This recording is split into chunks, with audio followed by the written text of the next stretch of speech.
Tovuz rayonunun Alaköy kəndindəyik. Qəhrəman Cavidimizin ata ocağındayıq. Xüsusi təyinatlı qüvvələrin viziri Azərbaycanın bir nömrəli snayperçisi şəhid Hüseynov Cavid Hümbət-oğlunun anım günüdür bugün. Şəhadətindən 5 il ötür qəhrəmanımızın.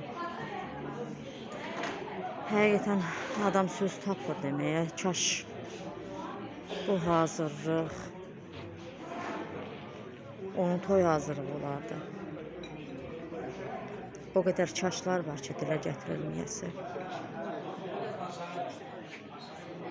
Allah Səlim Gülaniyə Hümbət Hətiyə səbir versin. Həqiqətən çox çətindir.